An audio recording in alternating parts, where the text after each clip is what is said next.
Murakoze cyane rero kuduha umwanya muri aka kanya k'inkuru z'ubukungu. Uyu munsi turabakorera ibijyanye n'ubusesenguzi ku birebana n'amakuru agenda atangazwa by'umwihariko kwizamuka cyangwa kwihindagurika ry'ibiciro ku masoko. Turaza kureba ibijyanye n'uko ibiciro bihagaze mu cyaro ndetse no mu mujyi, noneho tuze no kureba nanone ibirebana n'uko baramutse cyangwa bihujwe ku rwego rw'igihugu uko bihagaze. Reka rero dutangirire gana mu cyaro hanyuma turebe uko ibiciro byari byifashe mu kwezi kwa munani nk'uko ikigo gishinzwe ibarurishamibare cyakomeje kubitangaza kandi kibigaragaza buri kwezi.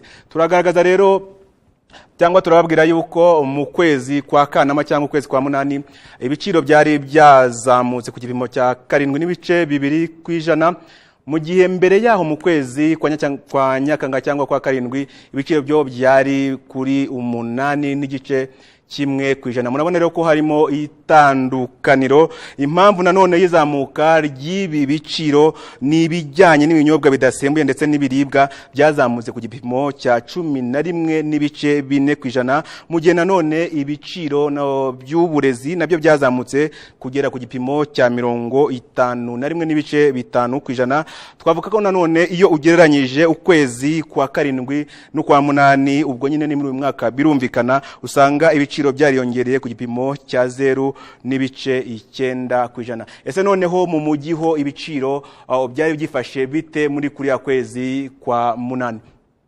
Biragaragara yuko mu kwezi kwa munani ibiciro byari ku gipimo cya 3.2%, mu gihe mu kwezi kwabanjirije kwa munani ubwo n'ukwa karindwi byari ku gipimo cya 3.5%. Nanone wakwibaza uti impamvu yizamuka ry'ibi biciro ni iyihe? Impamvu nta yindi, nabwo n'ukwiyongera kw'ibiribwa n'ibinyobwa bidasembuye ku gipimo cya 6.9%. Nanone ugereranyije ukwezi kwa karindwi no kwa munani muri uyu mwaka ibiciro byazamutse kuri 0.2%, bikaba byaratewe nanone n'izamuka rya 1% kw'ibinyobwa cyangwa kuzamuka kwabyo kwa 1% kw'ibinyobwa bidasembuye. Noneho tugiye ku buryo bukomatanyije cyangwa bushyize hamwe, no kuvuga uteranyije ibiciro byaba ibyo mu byaro ndetse n'ibyo mu mujyi, wavuga uti byo byari bihagaze gute? Ubwo ni ku buryo mpuzandengo. Biragaragara yuko mu kwezi kwa Kanama cyangwa kwa munani ariko turimo kuvuga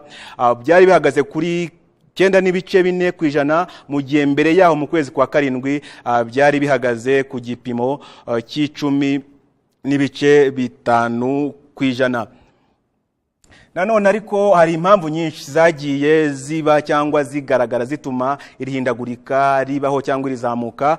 Turareba byinshi cyangwa bimwe mu byabiteye.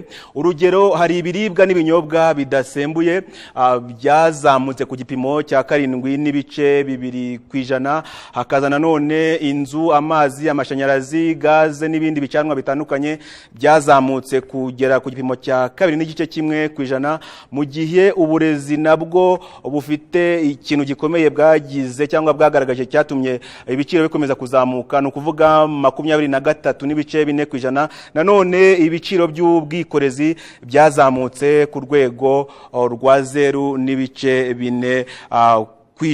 Ngira ngo rero izamuka ry'ibiciro bitandukanye byagizwemo ingaruka cyangwa byatewe n'ibintu byinshi bishoboka.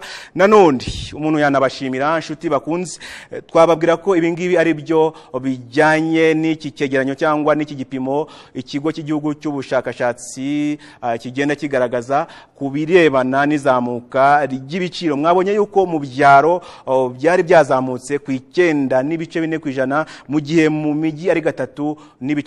Bigaragara yuko mu cyaro ibiciro biri hejuru ugeranije no mu mijyi, kubera ko harimo itandukaniro rinini nk'uko icyegeranyo kibyerekana mu kwezi kwa munani.